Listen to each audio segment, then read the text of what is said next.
Welcome to Wolves Weekly. I'm Barrett Henderson, the Director of Media Relations at Western Oregon University, joined by Steve Anchetta, head women's soccer coach here at Western Oregon. Steve, appreciate you coming by today. Yeah, no problem. Steve, we'll jump right into last weekend and last week's games. You pulled out a scoreless draw against Central Washington, one of the better teams in the conference. And then you had another great team in the conference, Seattle Pacific, on Saturday. We'll go ahead and start with Thursday's game against Central Washington.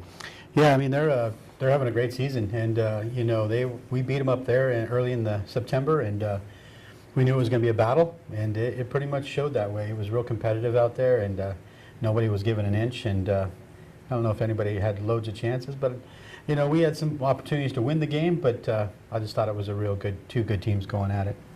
Another shutout for your defense and your goalkeeper, Amanda Rose Johnson. Again, we always talk about what an asset it is to have both those things. Yeah, it's been pretty awesome this year. They've all just kind of connected and had just a solid season, and we want to just keep it going these last two games and into the playoffs.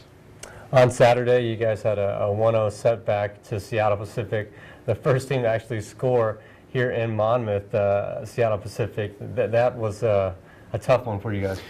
Yeah, it was tough, or more or less just the way it happened. You know, it happened with about 30 seconds left in the half, and we thought it was a real good half going on.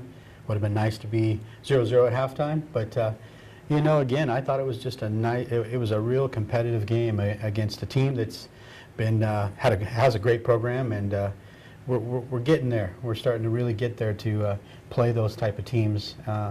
Like I say, on a daily basis, hopefully. So. Well, I'm not sure another team has had a tough stretch like you guys just had. Western Washington, Central Washington, and Seattle Pacific. Talk about those three games back to back to back. Wow, you know, I think we talked about it as a team, and we knew it was going to be tough. And overall, I'm real happy with the team and what we've done. Even though all three were at home, the top three ahead of us right now in the playoffs. So I thought we competed with all three of them, and we're going to go battle some of them in the playoffs now, so that we look forward to that. Yeah, you bring up the playoffs, and actually after that 0-0 draw against Central Washington, it became official on Thursday night that Western Oregon has qualified for the GNAC Championships. Talk about how great that is for your program. Well, it is great, you know, and even though this tournament is only its second year in existence, we made it last year, which was incredible for us. And now to do it 2 years in a row, and you know, it's just important for, especially we're real young this year, and for them to get that opportunity to maybe win 2 games and get to the NCAAs, or just more games against great teams is going to help us for our future as well.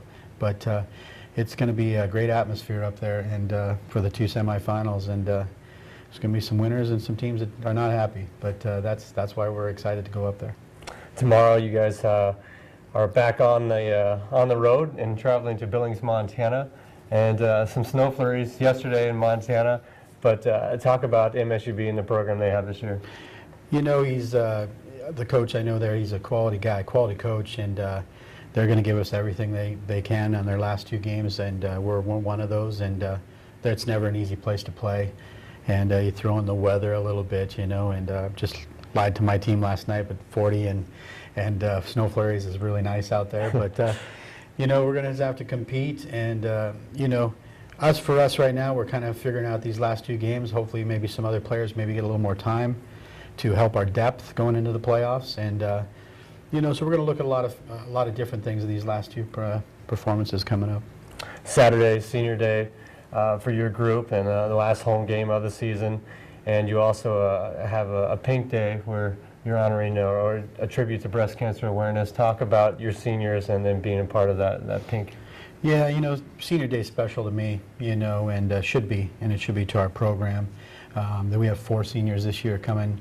They'll play their last home game, and you know, it's always tough to you know, play your last game, you know, as a sense of maybe down the road and a couple games later, maybe turning in that jersey, and the competitiveness of playing quality NCAA Division II soccer, you know, and we're going to miss all 4 of them, and you can never replace seniors, you know, and so we're looking forward to having a great day out there overall and make it a celebration too. And you know, Pink Day is an important area that we focus on every year, and we think it's a great organization, and think it's something that we should really, again, we've had a lot of families and even relatives around our groups the last couple of years that have dealt with it. So it means a lot to us as a team, and so you'll see us out there in a lot of pink. So. Well, congratulations on making that postseason, and Coach, we wish you the best of luck this week. All right, thank you. Thank you.